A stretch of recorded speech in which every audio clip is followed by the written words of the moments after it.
Bom dia! Naquela tarde em Jerusalém. Vamos ouvir um pouco de Tim e Vanessa para irmos nos harmonizando, nos equilibrando, nos concentrando. Bom dia, meus amigos! Sejam bem-vindos para a nossa reflexão do dia do Evangelho no Ar.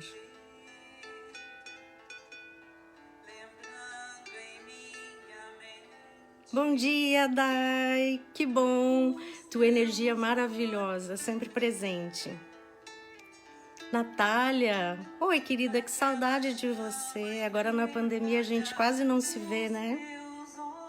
Mas aquelas pessoas especiais moram sempre no nosso coração e estão sempre nas nossas lembranças.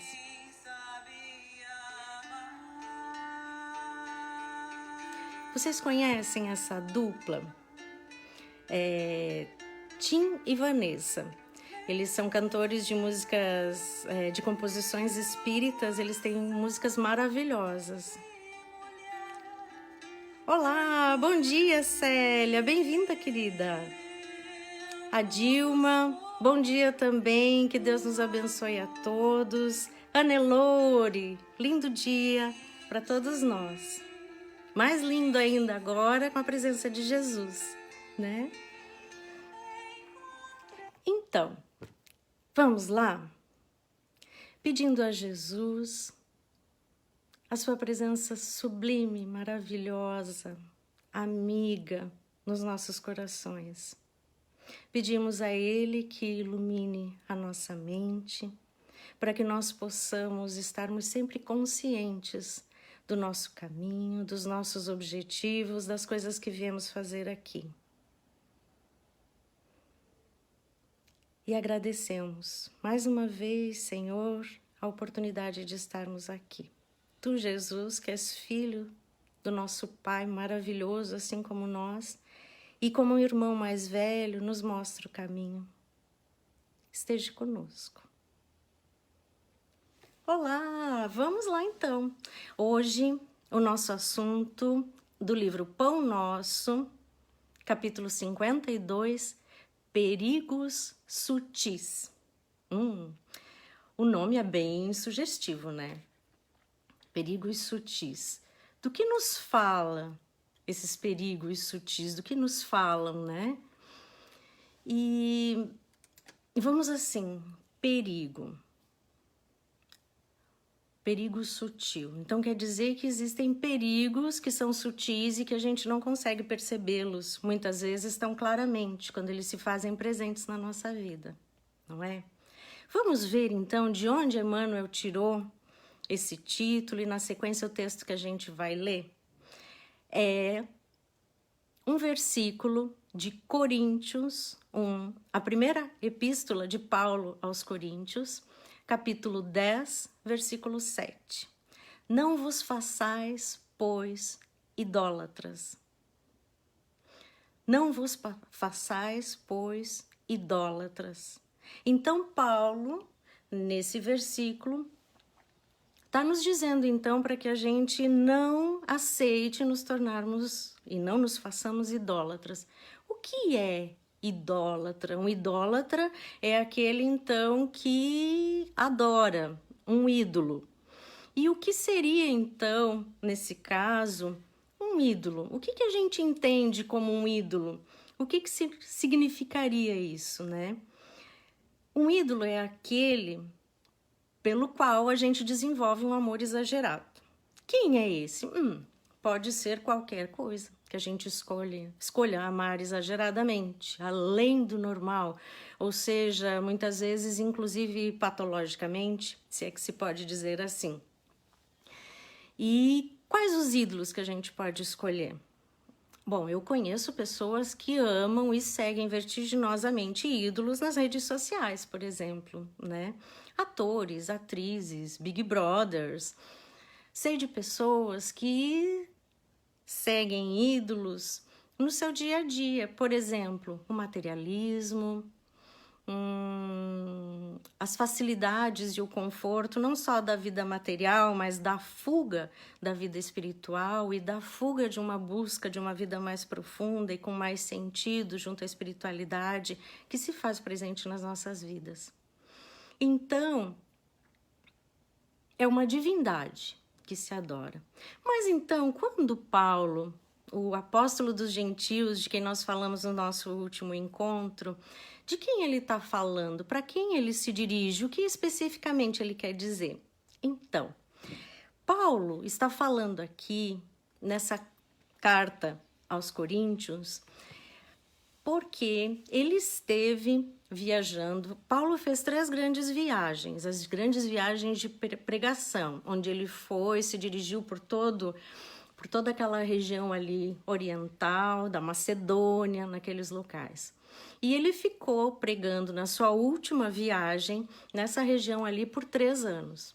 Desses 3 anos, 2 deles, isso conta a história, ele esteve pregando também nessa cidade, que era uma cidade muito grande, uma cidade muito próspera, na região, na época, chamada de Corinto.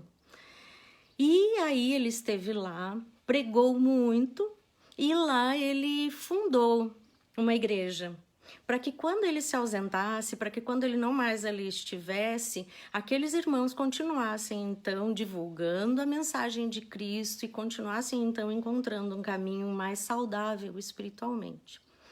Porém, depois, fazia um tempo já que Paulo tinha se ausentado, ele recebeu uma carta de um colega avisando, colega de Paulo, poxa, gostaria de ter tido a oportunidade, quem sabe, né? E recebeu uma carta avisando que essa região ali, que era uma região bastante propensa, era uma região onde havia uma circulação muito grande de pessoas e havia também uma cultura muito diversa, muito rica. E junto a isso, junto às origens, né, do povo hebreu que havia sido escravo no Egito, eles haviam aprendido lá no Egito a questão da idolatria, de ter vários ídolos, né, de várias divindades que eles seguiam. E a proposta, então, do cristianismo era a proposta do monoteísmo, do nosso Deus único. E isso, então, para algumas pessoas ainda era alguma coisa muito nova. E então Paulo ficou sabendo que eles estavam de novo com tendência à idolatria, né, ao politeísmo, e também mais importante ainda do que isso, dizem também que era uma região onde havia uma série de hábitos não muito saudáveis do ponto de vista moral, né? E que esses irmãos estavam também se desvirtuando um pouco. Então, Paulo escreveu uma primeira epístola, uma primeira carta, mas diz a história que essa primeira carta se perdeu. Então, o que a gente chama de Coríntios 1 é, na verdade, a segunda carta já que Paulo escreveu. E Paulo vem falar, então, um monte de outras coisas muito importantes sobre a orientação a esse povo para que eles iniciassem, então, a adotar novamente aqueles hábitos, aqueles costumes mais próximos ao que Jesus havia ensinado, que Paulo havia trazido para eles. Bom dia, Beth! Seja bem-vinda, que bom te ter aqui conosco. E aí, entre várias coisas que Paulo falou, então, ele veio então trazer esse versículo, né, essa orientação de que não vos façam idólatras. Então, que era para eles evitarem a idolatria. Emmanuel nos fala que vou ler agora para vocês essa parte. A recomendação de Paulo aos Coríntios deve ser lembrada e aplicada em qualquer tempo nos serviços de ascensão religiosa do mundo. Emmanuel nos diz aqui que essa recomendação se faz presente hoje também nas nossas vidas. E aí eu pergunto para você que está aqui, junto conosco aprendendo, o que você está amando na sua vida? Qual está sendo o seu ídolo? essa escolha é nossa, não é? Cada um de nós escolhe a cada dia onde localizar os nossos pensamentos, onde colocar os nossos sentimentos, onde colocar as nossas intenções. E Emmanuel continua. É indispensável evitar a idolatria em todas as circunstâncias. Suas manifestações sempre representaram sérios perigos para a vida espiritual. Então, Emmanuel nos lembra que todos os excessos que se cometem não são saudáveis, porque nos tiram daquela zona de equilíbrio que vai nos trazer um bem-estar maior. E ele continua dizendo, o Consolador, que é o Espiritismo, enviado ao mundo na venerável missão espiritista, vigiará contra este venenoso processo de paralisia da alma. Ele então está nos falando que a idolatria é uma paralisia da alma, quer dizer que quando a gente está colocando nossa atenção em alguma coisa de uma forma exagerada, a gente está paralisando a nossa alma para algumas outras coisas. E a doutrina espírita, codificada por Allan Kardec, ela não estimula a idolatria. Ao contrário, a gente tem que entender que no espiritismo, Deus é nosso Pai, é nosso Criador, e Jesus, então, é o nosso irmão mais velho, o governador do planeta Terra, que é responsável pelo planeta e por nos auxiliar nesse processo de evolução enquanto moradores aqui do planeta, e que todos nós, a natureza, a humanidade, todos nós que habitamos aqui somos irmãos, do mineral, passando pelo vegetal, passando pelo animal, chegando ao hominal, onde desenvolvemos então essa consciência, esse raciocínio lógico, né? Bom dia, Ruth, bem-vinda. E se nós estamos sempre à procura de um ídolo, acreditando que alguém vai vir e nos salvar, então é porque a gente está precisando de um salvador, e isso pode ter então uma íntima relação com como nós estamos escolhendo viver a nossa vida. Será que nós precisamos mesmo de alguém que nos salve? De algo que nos salve? Por que nós acreditamos que precisamos ser salvos?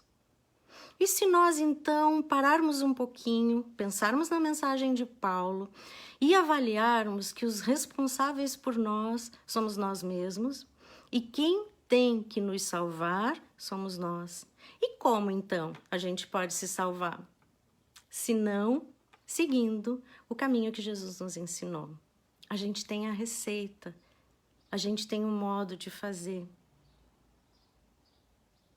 Qual é a dificuldade? Porque muitas vezes é mais fácil eu depositar fora de mim os motivos, as culpas, as causas do insucesso e também aquela zona de conforto que me chama e que me deixa numa área tão segura que eu já conheço, que faz com que eu não tenha coragem de ir e buscar algo mais, algo que eu acredito. E então é mais fácil eu ficar dizendo que se eu seguir alguma coisa que tenha que me salvar, por mim mesma eu não preciso ir buscar. Será que é isso? Será que nós estamos fazendo isso? Será que estamos nos equivocando? Se temos todas as ferramentas na mão? Vamos refletir bastante sobre isso depois, quando estivermos sós. O que eu estou escolhendo seguir e por quê? Será que eu quero que me salve ou eu estou tendo coragem ativa de ser eu o transformador da minha vida e da minha história, como eu me comprometi desde o momento em que eu assinei o contrato para essa encarnação? E Paulo continua.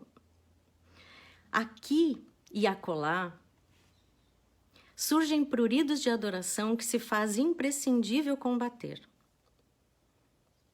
Não mais imagens dos círculos humanos, nem instrumentos físicos supostamente santificados para cerimônias convencionais, mas entidades amigas e médiuns terrenos que a inconsciência alheia vai entronizando, inadvertidamente, no altar frágil de honrarias fantasiosas. É necessário reconhecer que aí temos um perigo sutil, por meio do qual inúmeros trabalhadores têm resvalado para o despenhadeiro da inutilidade. O que esse texto, então, de Paulo fala, nos avisa? Que é necessário reconhecer esse perigo sutil também nos caminhos religiosos, nas convicções espiritualistas que decidimos seguir. Dentro destes caminhos, o que estamos seguindo? Hoje, com a pandemia... Rosa, seja bem-vinda, querida, bom dia. Que bom te ter aqui também. Com a pandemia agora, nós estamos ficando bastante em casa e a gente está tendo a oportunidade de assistir muitos vídeos, muitas lives, de assistir muitos filmes,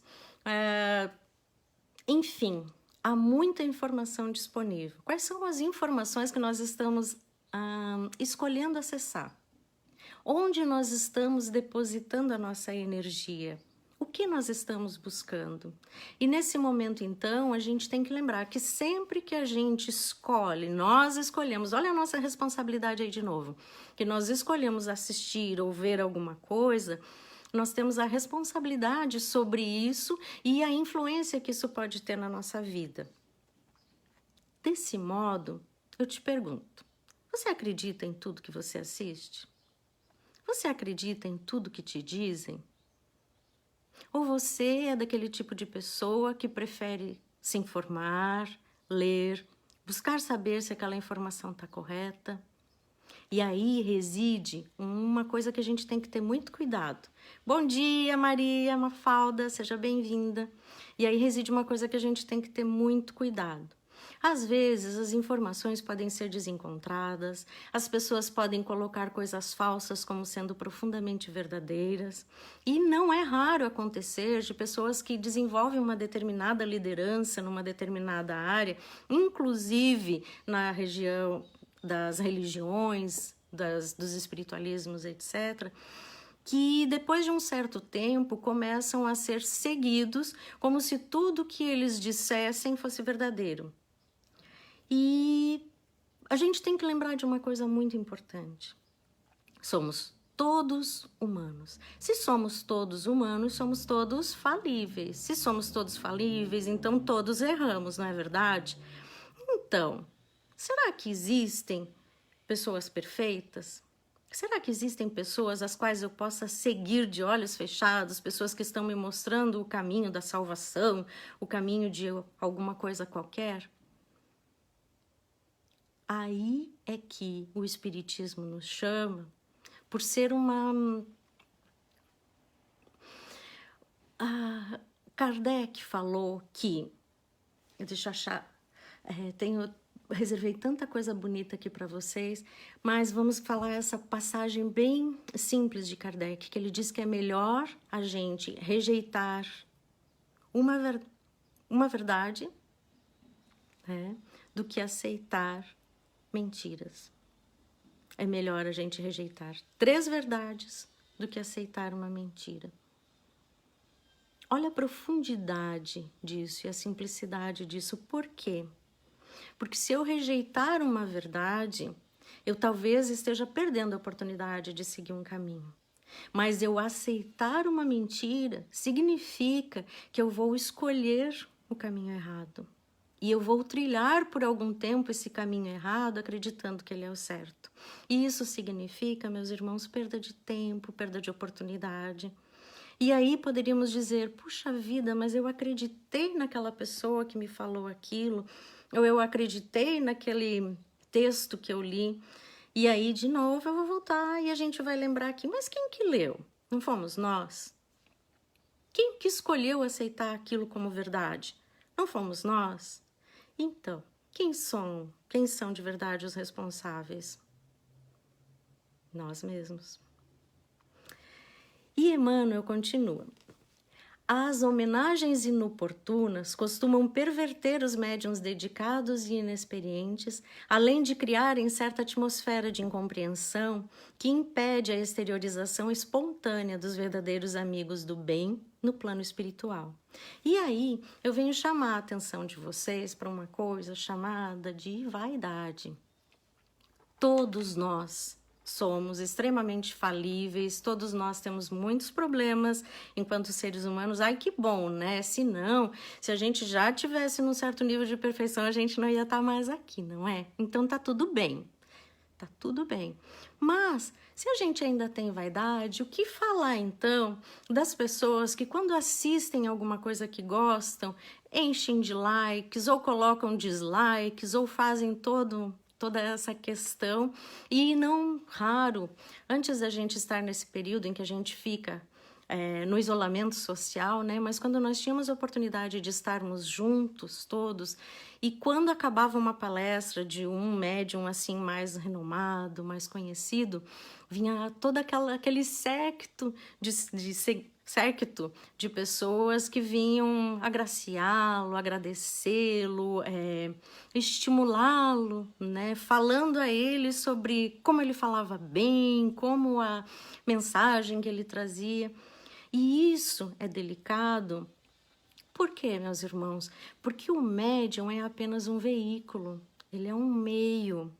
Quem se comunica, na verdade, são os espíritos. Então, a mensagem deve ser dos espíritos. Se há uma bela mensagem, é porque os espíritos, então, estão trazendo para nós uma bela mensagem, não é? E temos também que lembrar que nem todos os espíritos são espíritos de luz e que muitas vezes essas mensagens que nos chegam não são assim iluminadas, né? Mas desenvolvimento moral, desenvolvimento espiritual não é a mesma coisa que desenvolvimento intelectual. Então, muitas vezes, nós encontramos mensagens revestidas de uma inteligência muito grande, mas desprovidas de amor, desprovidas de solidariedade. Qual é o objetivo maior do Cristo? Nos trazer o amor, nos trazer o desenvolvimento moral, nos trazer o crescimento. A Hannelore nos diz que só precisamos de persistência, de fé e não fugir dos nossos propósitos, de seguir os caminhos que Jesus nos ensinou. E temos tudo na mão. É verdade, Hannelore, é verdade, a gente tem tudo na mão, Jesus nos deixou. E a Célia diz que essa situação enseja, inclusive, que pessoas usem nome de outras que têm muitos seguidores, que não raciocinam sobre o que ela fala, baseando-se apenas na assinatura. Quantas falsas mensagens de Divaldo aparecem que depois ele esclarece que não são dele? É verdade, Célia, isso tem acontecido muito. E a gente vê também nas redes sociais muitas mensagens assinadas, dizendo-se assinadas por Chico Xavier, e que depois a gente vai ver não é verdade. Também por Bezerra de Menezes e vários outros médiuns famosos, né? E quem conhece o Espiritismo de verdade e lê essas mensagens consegue reconhecer, até mesmo no estilo de escrita daquele espírito mais iluminado, como também na própria natureza da mensagem, do que essa mensagem fala, e aquilo que agora há pouco a gente comentava a respeito da questão moral, do valor moral e do valor de amor, de fraternidade que existem nessas mensagens. E a Dilma nos fala como agora, nesse momento, a gente vive em momentos difíceis e que a gente busca sempre fazer o melhor. Que Jesus nos ensinou o caminho, a verdade e a vida. Que é amando o que se é amado e perdoando o que se é perdoado. Muito obrigada pela tua colocação, Dilma. É isso mesmo, Jesus nos ensinou tudo isso. Bora seguir, todos nós? Somos verdadeiros, Exilda. Isso mesmo. Sermos verdadeiros cada dia mais, genuínos, autênticos, fazermos aquilo que nós realmente acreditamos e como o Espiritismo nos fala de uma fé raciocinada, sem dogmas, sem imagens, sem ídolos a seguir, nós temos é que ter conhecimento e convicção do que a gente acredita, para que a gente não seja enganado, para que não possamos então passar a seguir esses ídolos que na verdade não vão nos trazer uma construção de uma vida melhor, né? Vamos ver o que Emmanuel continua dizendo? que ninguém se esqueça da condição de aperfeiçoamento relativo dos mensageiros desencarnados que se comunicam e do quadro de necessidades imediatas da vida dos medianeiros humanos. A nossa imperfeição, todos nós, né? Todos nós a caminho da luz, a caminho do crescimento. Então, todos nós com as nossas falhas, com as nossas dificuldades. Mas tem uma fala de Chico Xavier quanto a isso, com aquela doçura, aquela humildade de Chico Xavier, o nosso Cisco querido, né? Eu vou ler para vocês, assim. Chico Xavier disse: considero-me, na mediunidade, um animal em serviço. Eu sou um animal a serviço dos bons espíritos e nunca fiz mistério disso. E todas as vezes em que me externei a respeito do assunto, nunca me vi absolutamente como uma pessoa privilegiada. Sou uma criatura de condição muito primitiva. Não sei como os espíritos me suportam. Cada vez mais eu sinto a minha desvalia, porque nada tenho a dar de mim. O problema da idolatria corre por conta daqueles que gostam dos mitos. Essas são palavras de Chico. Então vejam, Chico disse que cada vez mais eu sinto a minha desvalia, porque nada tenho a dar de mim. Na humildade dele aqui, o que ele estava dizendo, que quando ele traduzia, quando ele psicografava todas aquelas mensagens lindíssimas que ele deixou para nós e que acompanharão a humanidade por milênios, não era ele que falava, eram os espíritos, né? E, porém, a gente sabe que a humildade e a evolução de Chico estão para muito além disso, né, meus irmãos? Ele demonstrou na sua vida prática, e não só através das suas psicografias, das suas palavras, dos seus ensinamentos, mas mais importante do que isso, ele demonstrou através da sua vida a exemplificação do amor a Cristo, das escolhas diárias que nós fazemos e que podem, então, nos conduzir a um caminho melhor. Emmanuel termina falando que combatamos os ídolos falsos que ameaçam o espiritismo cristão. Utilize cada discípulo os amplos recursos da lei de cooperação. Atire-se ao esforço próprio com sincero devotamento à tarefa e lembremo-nos todos de que no apostolado do Mestre Divino, o amor e a fidelidade a Deus constituíram o tema central. Assim, sigamos o nosso caminho sem idolatrar, sem amar exageradamente objetos, pessoas, que a gente retire essas algemas que já há séculos vêm nos prendendo, nos fazendo acreditar que a gente precisa de alguma coisa para exercer aquilo que a gente é capaz de fazer. Nós somos capazes de amar. Nós somos capazes de escolher o que é melhor para nós. Não precisamos, para isso, usar algo ou alguém como um apoio ou uma muleta. E Emmanuel nos deixa uma mensagem de que recebemos hoje a incumbência de aplicar na edificação do bem desinteressado o tempo e a energia que desperdiçávamos outrora à frente dos ídolos mortos, de maneira a substancializarmos o ideal religioso no progresso e na educação, prelibando as realidades da vida gloriosa. Vejam, vou repetir essas palavras-chave aqui. Nós recebemos hoje, na atualidade, a incumbência de aplicar na construção de um bem desinteressado o tempo e a energia que desperdiçávamos na idolatria de nossas vidas passadas, que passamos horas de joelho diante de uma imagem. Agora, meus irmãos, meus amigos, minhas amigas, é tempo de usar as mãos, é tempo de trabalho, é tempo de usar mais o coração. É tempo de levantar os joelhos, caminhar. É tempo de estender as mãos. É tempo, principalmente, de estender o coração a tantos quantos, nesses momentos difíceis em que vivemos, precisam de amor, de uma palavra, de um pão. A gente sabe de quantas pessoas estão passando por dificuldades agora.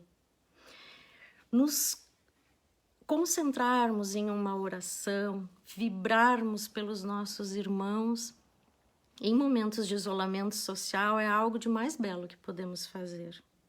Mas ante a primeira oportunidade de trabalharmos também de outra forma, que não só doando as nossas energias, que isso é por si só maravilhoso, mas que nós possamos levantar, desdobrar nossos joelhos e caminhar.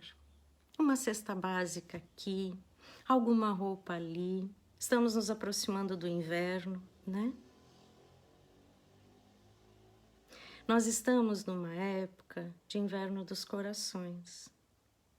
Vamos estender amor, vamos estender amizade, compreensão, vamos estender carinho, vamos estender um olho no olho, aquele abraço simbólico que a gente pode dar, já que agora a gente não pode se abraçar, não é mesmo? Quase todos aqueles que nós gostaríamos tanto, exceto aqueles mais próximos. Então vem cá, vamos nos propor então a abraçar mais aqueles que estão ao nosso lado, porque eu ouço tanta gente dizer, porque agora a gente não consegue ter contato físico, a gente não consegue abraçar. Quantas vezes você abraçou ontem o teu companheiro ou a tua companheira que estão ao teu lado, no teu lar?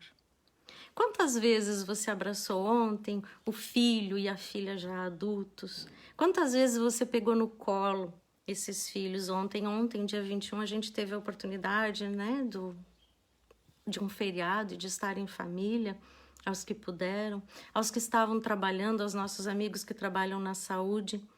Quantos relatos maravilhosos temos ouvido das pessoas doentes que se recuperam sobre a importância do contato físico, a importância dessa energia física.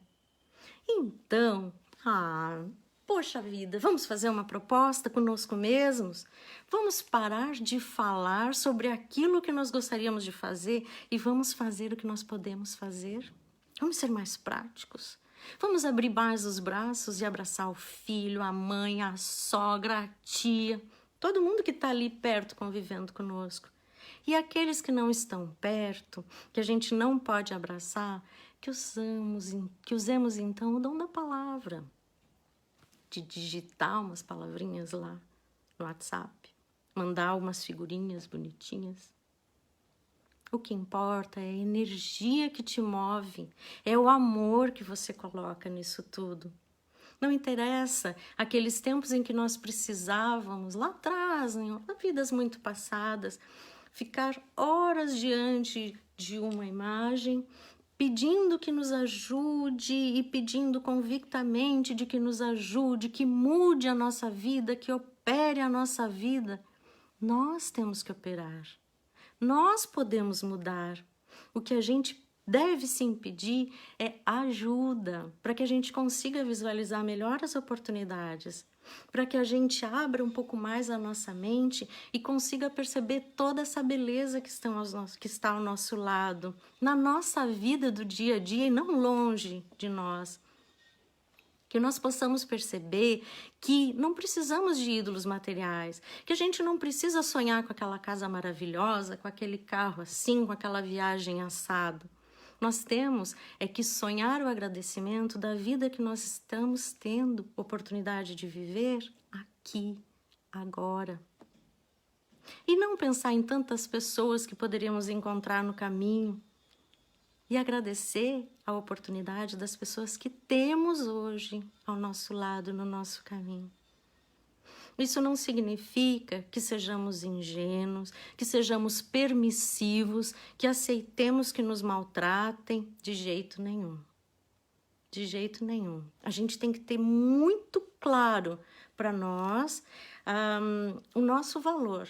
Jesus acredita na gente, Jesus acredita em você, Jesus sabe que você como eu, como todos nós, estamos fadados à evolução.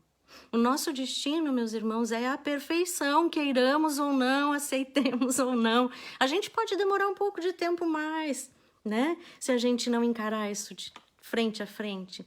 Mas isso vai acontecer.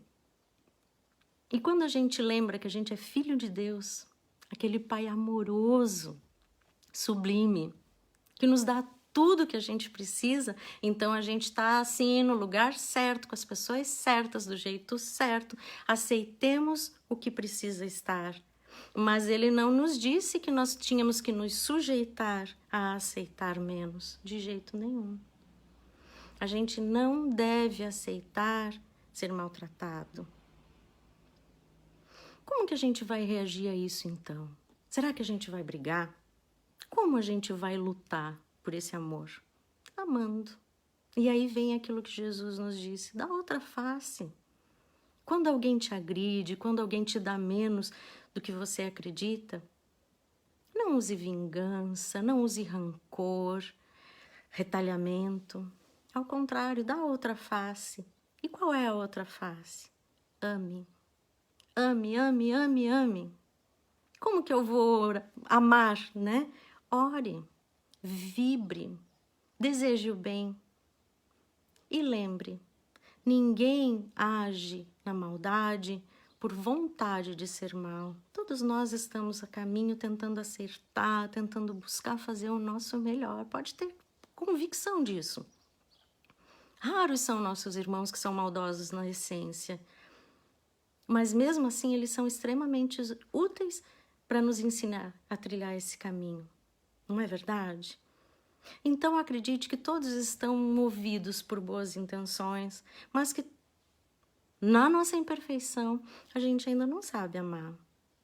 Quando a gente às vezes acorda num dia um pouco mais difícil, em que a gente não consegue abrir a janela, olhar o céu, né, um céu azul, um sol lindo e pensar assim, que bênção a oportunidade de viver esse dia. Senhor Jesus, se faça presente comigo, ilumina minha mente, meu coração, para que eu saiba aproveitar toda essa oportunidade. Haverá dias em que isso não será possível, não é mesmo? Nesses dias, então, recolha-se ao teu coração, aceite a tua imperfeição, perdoe-se por ser imperfeito e ame-se ainda mais. Nesses dias difíceis, a gente precisa de mais amor. E quem primeiro tem que nos amar somos nós mesmos, não é? Abrace-se, né? Se a gente não consegue abraçar os outros, vamos nos abraçar, né? E diga para você mesmo, ó, tá tudo bem, isso tudo vai passar. Jesus está aqui, acredite, tenha fé, tenha fé. Ofereça a outra face para ti também. Aceite o teu caminho, aceite as tuas dores, aceite as tuas dificuldades. Se nós algum dia escolhemos seguir ídolos errados, foram os melhores que nós encontramos de alguma forma, a gente estava fazendo o nosso melhor. Mas conforme a gente vai aprendendo e crescendo, a gente pode fazer escolhas cada vez melhores, porque nós estamos melhores. Estando melhores, Jesus acredita também que nós merecemos coisas melhores. Você é filho de Deus, você é luz. Onde você estiver, você pode operar milagres. Acredite. Siga o seu dia com o coração aberto, sem se desproteger, sem abrir guarida para as coisas ruins, para as energias negativas. Mantenha-se convicto de que você está no caminho, de que você está tentando, de que tudo que é possível está sendo feito. E se há algo ainda além disso a ser feito, lembre que não é de joelho, né, joelhos diante de uma imagem que você vai conseguir isso. Mas sim, olhando mais para dentro também, entendendo quem você é, o que você busca, o que você acredita e encontrando lá dentro esse ser filho de Deus que você é. E encontrando lá dentro o nosso amado Mestre Jesus, que está também ao teu lado o tempo todo. sem esquecer de todos aqueles que nos acompanham, né, meus irmãos? E a gente nunca tá só. Quem não tem uma vozinha amada que já foi e de onde tá fica vibrando? Quem não tem aquela tia ou aquele tio querido? Quem não tem um primo amado? Quem não tem pessoas tão queridas que se foram, que deixaram tantas lições boas para nós e que a gente pode senti-los presentes na nossa vida, presentes quase em carne. Em carne não, mas em espírito eles estão. Junte esse amor, junte toda essa energia e use como combustível. Viu quanto combustível você tem para passar por tudo isso que está acontecendo? Gratidão pela oportunidade de ter a companhia de vocês nessa manhã. Gratidão a Jesus por nos ensinar o caminho. E sigamos, meus queridos, minhas queridas, a caminho da luz. Amo vocês e amo a oportunidade de estar aqui. Até nosso próximo encontro. Até mais.